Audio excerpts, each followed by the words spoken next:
नमस्कार साथियों, मैं महेंद्र खिचड़ स्वागत करता हूं आपका जीटी ज्ञान केंद्र में। दोस्तों, आज के वीडियो के अंदर हम आरएससीआईटी के जो 30 नंबर के प्रैक्टिकल होते हैं, 30 नंबर के जो ऑनलाइन असेसमेंट होते हैं, उनको हम घर बैठे कैसे कंप्लीट करें। यानी आपको इंस्टीट्यूट आने की आवश्यकता नहीं है, ये काम आप घर बैठे भी कर सकते हैं। ठीक है, तो टोटल असेसमेंट कितने होते हैं, एक असेसमेंट कितने मार्क्स का होता है और कितने नंबर लाने पर आपका परमिशन लेटर जनरेट हो जाता है, ये सारा सब कुछ हम आज के वीडियो में देखने वाले हैं। साथ के साथ दोस्तों मैं आपको बता दूं, अगर आपने ऑनलाइन असेसमेंट कंप्लीट नहीं किए तो आपका परमिशन लेटर जनरेट नहीं होगा, और परमिशन लेटर जनरेट नहीं होगा तो आप एग्जाम नहीं दे पाएंगे। इसलिए जल्द से जल्द ये 30 नंबर का प्रैक्टिकल करके आप परमिशन लेटर की हेडेक को खत्म करें। ठीक है दोस्तों, साथ में अगर आप मेरे चैनल पे नए हैं तो चैनल को सब्सक्राइब कर लीजिए और बेल आइकन को दबा दीजिए, ताकि जब भी कोई नया वीडियो अपलोड किया जाए तो उसकी इंफॉर्मेशन आपको टाइम टू टाइम मिलती रहे। ठीक है, तो आज की क्लास हम स्टार्ट करते हैं। दोस्तों, आज की क्लास हम स्टार्ट करें उससे पहले आपने जहां पर भी एडमिशन ले रखा है उस संस्था से आप अपना यूजर आईडी और पासवर्ड कलेक्ट करें। यानी जब आप एडमिशन करवाते हैं तो गवर्नमेंट सेंटर वाले को यूजर आईडी और पासवर्ड प्रोवाइड करवाती है, और सेंटर वाले की एक जिम्मेदारी होती है कि वो स्टूडेंट्स को यूजर आईडी और पासवर्ड प्रोवाइड करवाएं। जब आपके हाथ में यूजर आईडी और पासवर्ड अगर आ जाता है तो उसके बाद में दोस्तों अपने मोबाइल या कंप्यूटर में आपको गूगल क्रोम के ऊपर क्लिक करना है।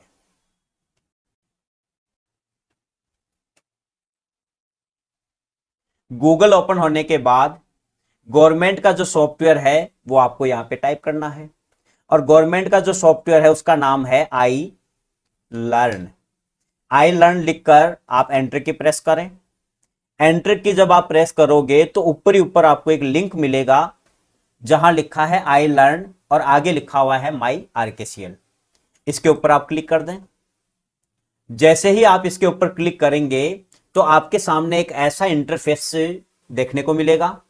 अब यहां पर यूजर नेम और पासवर्ड ये मांग रहा है। आपको यहां पे ना तो यूजर नेम लगाना है और ना ही आपको पासवर्ड लगाना है, क्योंकि यहां पर सेंटर वाले का यूजर आईडी और पासवर्ड लगता है, आपका नहीं।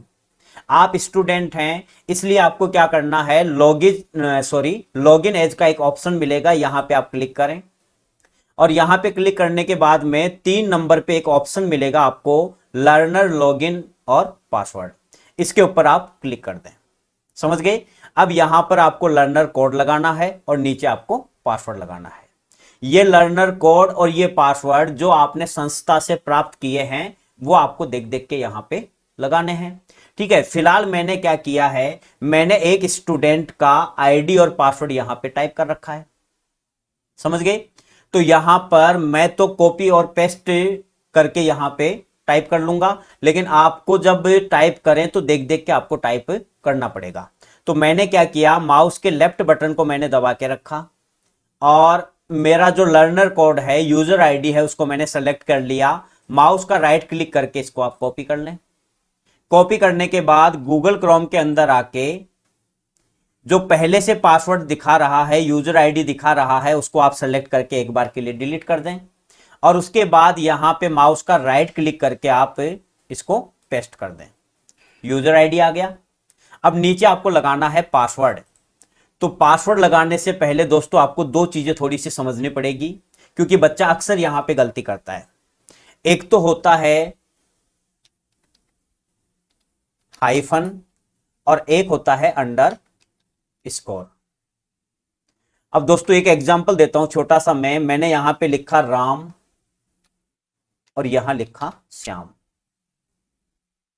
अब ये जो बीच के अंदर लगा है ये आपका है हाइफन, जिसको हम डैश के नाम से भी जानते हैं।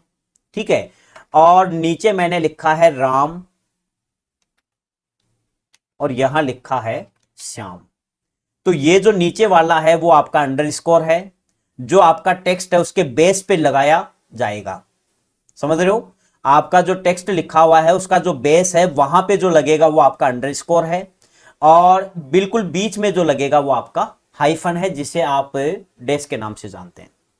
अब यहां जो पासवर्ड है, जब आप पासवर्ड लगाएंगे तो ये जो अंडरस्कोर है, अगर आप कीबोर्ड से टाइप कर रहे हैं तो इस अंडरस्कोर को लगाने के लिए दोस्तों आपको क्या करना पड़ेगा, कीबोर्ड के अंदर आप शिफ्ट की को दबाओगे और दूसरी अंगुली से आप ये वाली की प्रेस करोगे। लेकिन अगर आप मोबाइल से टाइप करते हैं तो मोबाइल के अंदर अंडरस्कोर अलग होता है और डैश अलग होता है। तो अगर आप डैश लगाओगे तो आप लॉगिन नहीं हो पाओगे, और अगर आपने अंडरस्कोर लगाया है तो आप लॉगिन हो जाओगे। तो मोबाइल के अंदर तो आपको अलग अलग मिलेंगे, लेकिन अगर आप कंप्यूटर से अगर टाइप करते हैं तो शिफ्ट की को आप दबा के रखें और उसके बाद में आप जो मैंने की बताई है उसको आप प्रेस करें। समझ गए? फिलहाल मैंने यहां पे लिख रखा है तो मैं माउस के लेफ्ट बटन को दबा के रखूंगा और इसको क्या कर लूंगा, सेलेक्ट कर लूंगा। सेलेक्ट करने के बाद मैं माउस का राइट क्लिक करके मैं इसको कॉपी कर लूंगा, और कॉपी करने के बाद गूगल क्रोम के अंदर आके जो पहले से पासवर्ड लगा हुआ है उसको सेलेक्ट करके कीबोर्ड से आप डिलीट कर दो और फिर माउस का राइट क्लिक करके आप पेस्ट कर दो। इतना काम करने के बाद नीचे जो कैप्चा कोड दे रखा है वो कैप्चा कोड आपको लगाना है, लेकिन लगाने से पहले एक चीज आपको ध्यान से यहां समझनी पड़ेगी कि कई बार क्या होता है कि ये जो कोड होता है वो अपडेटेड नहीं होता। समझ गए? तो उस कंडीशन में कई बार आपका यूजर नेम और पासवर्ड जो है वो इनवैलिड बताता है, गलत बताता है। तो उस कंडीशन में आपको क्या करना है, यहां पर ये कैप्चा कोड डालने से पहले आपको क्या करना पड़ेगा, यहां एक ऑप्शन मिलेगा क्लिक हियर का, इसके ऊपर आप क्लिक करके नया कोड आप जनरेट कर लें। नया कोड आ गया, अब ये कोड आप यहां पे लगा दें। ये लगाने के बाद में लॉगिन का ऑप्शन मिलेगा, उसके ऊपर आप क्लिक कर दें। जैसे ही लॉगिन पे आप क्लिक करेंगे तो यहां सक्सेसफुली आपका ये लॉगिन हो जाएगा। लॉगिन होने के बाद जिस बच्चे का यूजर आईडी और पासवर्ड हमने लगाया है उसका यहां पे नाम आ जाएगा। ठीक है, फिलहाल ये बच्ची है जिसका नाम है रेणु चौधरी। समझ गए? अब हमें क्या करना है, अब हमें 3 लाइन जो आपको दिखाई दे रही है इसके ऊपर आपको क्लिक करना है। जैसे आप इस पे क्लिक करोगे तो आपको एक ऑप्शन मिलेगा जिसका नाम है इंटरनल असेसमेंट, इसके ऊपर आप क्लिक कर दो। इसके ऊपर क्लिक करोगे तो आपको फर्स्ट पे मिलेगा स्टार्ट एग्जाम, इस स्टार्ट एग्जाम के ऊपर आप क्लिक कर दें।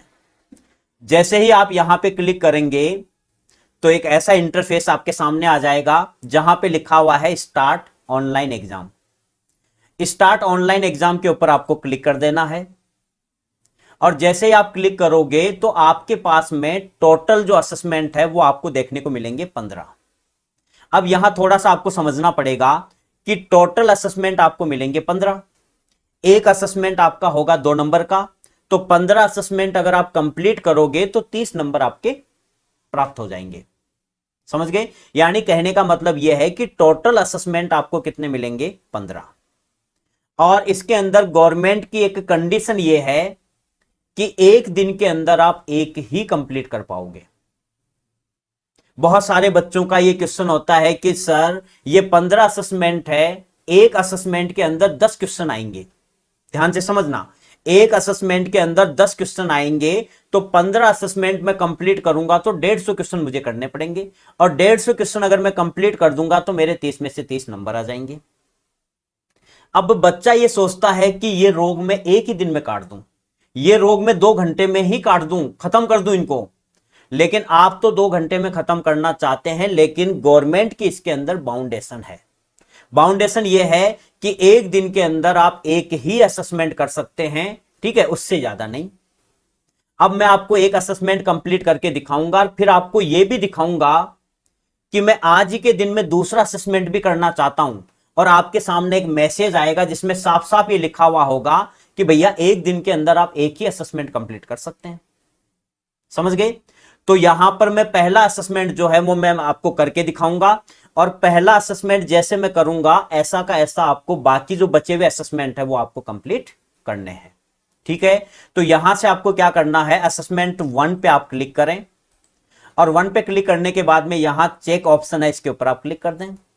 अब यहां एक चीज और आपको समझने पड़ेगी, वो चीज ये है कि यहां पे फर्स्ट अटेम्प्ट और सेकंड अटेम्प्ट यानी 2 अटेम्प्ट आपको दे रहा है। इसका मतलब यह है, गवर्नमेंट का यह कहना है कि पहला अटेम्प्ट आप स्टार्ट करो, और पहले अटेम्प्ट के अंदर 10 क्वेश्चन आएंगे। मान लीजिए जाने अनजाने में अगर एक आधा क्वेश्चन आपका गलत हो गया तो गवर्नमेंट का यह कहना है कि भैया आपको हम एक मौका और देंगे। अगर आपने सेकंड जो मौका आपको मिला है उसमें भी अगर आपने क्वेश्चन गलत कर दिए तो फिर आपके पास में तीसरा मौका नहीं है। इसलिए कोशिश यह करना है कि पहले ही अटेम्प्ट के अंदर आपको सभी क्वेश्चन को सही करने हैं। समझ गए? अब मैंने यहां पे फर्स्ट जो अटेम्प्ट है उसके ऊपर मैंने क्लिक कर दिया। तो ये कुछ टर्म एंड कंडीशंस है जिसको आपको फॉलो करते हुए यहां पे एग्री एवं इंस्ट्रक्शन जो दे रखा है उससे एग्री हो जाना है और यहां स्टार्ट एग्जाम पे आपको क्लिक कर देना है। जैसे आप स्टार्ट एग्जाम पे क्लिक करोगे तो आपके सामने क्वेश्चन आ जाएंगे। ठीक है, अब यहां पर आपके सामने 10 क्वेश्चन दिखाई दे रहे हैं, यानी कहने का मतलब यह है कि एक असेसमेंट के अंदर आपको मैक्सिमम 10 क्वेश्चन देखने को मिलेंगे और उन 10 क्वेश्चन को कंप्लीट करने के लिए यहां पर टाइम चलता रहेगा, यानी 15 मिनट का आपको समय मिलेगा। समझ गए? अब यहां पे पहला क्वेश्चन यह है कि शिक्षा के क्षेत्र में कंप्यूटर का प्रयोग, ठीक है, इन सभी के लिए किया जाता है। तो सही आंसर क्या है? दिए गए सभी।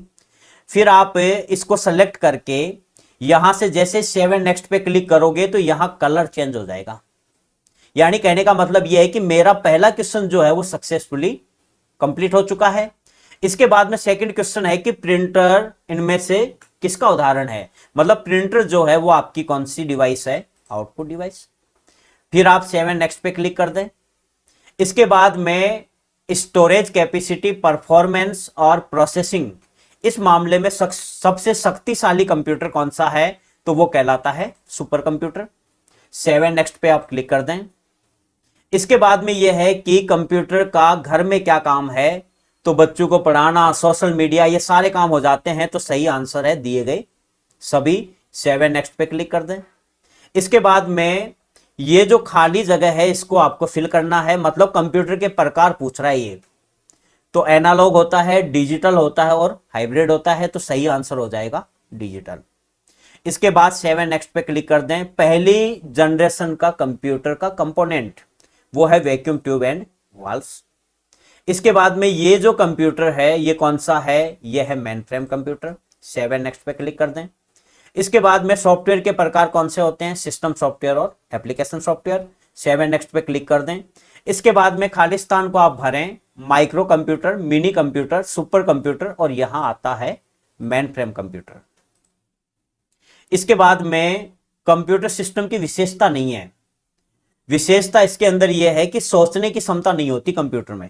ठीक है, तो सही आंसर होगा सोचने की क्षमता। सेव एंड नेक्स्ट पे मैं क्लिक करूंगा तो यहां मेरे 10 क्वेश्चन कंप्लीट हो गए और लगभग मैंने 3 या 4 मिनट में इनको कंप्लीट कर दिए। अब ये सारे क्वेश्चन कंप्लीट करने के बाद में आपको यहां एक ऑप्शन मिलेगा सबमिट और कंप्लीट एग्जाम। इसके ऊपर आप क्लिक कर दें। जैसे क्लिक करोगे तो ये ओके के लिए पूछेगा, क्लिक कर दें। फिर ओके के लिए क्लिक कर दें तो आपके सामने आ जाएगा रिजल्ट, यानी पहला असेसमेंट आपका कंप्लीट है। असेसमेंट का नाम दे रखा है। मैक्सिमम मार्क्स कितने नंबर का है? ये 2 नंबर का। आपने कितने ऑब्टेंड किए, यानी आपने कितने प्राप्त किए? 2 में से 2 नंबर आपने प्राप्त किए हैं। टोटल क्वेश्चन कितने थे? 10। आपने अटेम्प्ट कितने किए? 10। और सही आंसर कितने के दिए? 10 के। तो आपको 2 नंबर प्राप्त हो गए, यानी 30 में से 2 नंबर आपके आ चुके हैं।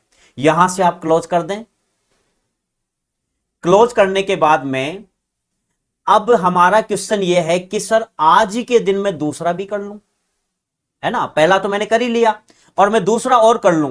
तो यहां पे आप क्लिक करें और सेकंड असेसमेंट पे आप क्लिक करके जब चेक पे आप क्लिक करेंगे, स्टार्ट पे आप क्लिक करेंगे तो यह साफ साफ कहेगा कि आज के दिन का जो असेसमेंट है वो आपने कंप्लीट कर लिया है पहले से ही, और एक दिन के अंदर आप एक ही असेसमेंट कर सकते हैं, एक से ज्यादा नहीं।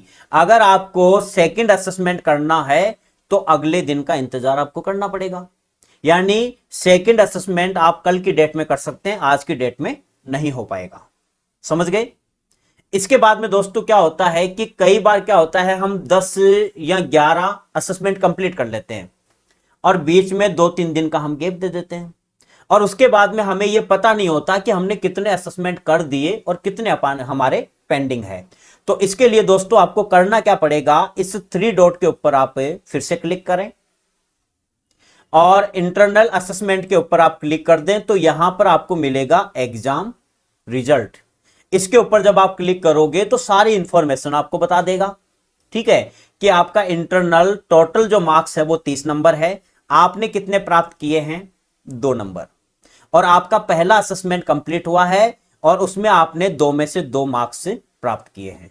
ऐसे करके पूरा का पूरा रिजल्ट आप चेक कर सकते हैं, ठीक है, यहां जाके। तो इस प्रकार से आप घर बैठे ये ऑनलाइन असेसमेंट कंप्लीट कर सकते हैं। समझ गए? तो इस प्रकार से आपको ये घर बैठे ऑनलाइन असेसमेंट कंप्लीट आपको करने हैं। अब मैं क्या करता हूं, आपके माइंड के अंदर एक क्वेश्चन आएगा कि सर आज आपने जो पहला असेसमेंट है वो तो आपने कंप्लीट कर दिया, लेकिन हम जब असेसमेंट कंप्लीट करेंगे तो हमारे पास में ना तो कोई क्वेश्चन है, ठीक है, और जो क्वेश्चन आएंगे उनके आंसर हमें पता ही नहीं है। तो मैं क्या करूंगा, इसी वीडियो के अंदर आपको जो भी जितने भी क्वेश्चन आएंगे उनका पीडीएफ बना के मैं इसी वीडियो के साथ में अटैच कर दूंगा, ठीक है, जिसको देख देख के आप सारे के सारे असेसमेंट कंप्लीट कर सकते हैं। समझ गए? तो इस प्रकार से आप घर बैठे आसानी से ये जो ऑनलाइन असेसमेंट है वो कंप्लीट करके अपने परमिशन लेटर के हेडेक को आप जल्द से जल्द खत्म कर सकते हैं। समझ गए?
तो आज का वीडियो आपको कैसा लगा कमेंट बॉक्स में लिख के जरूर बताएं। धन्यवाद दोस्तों।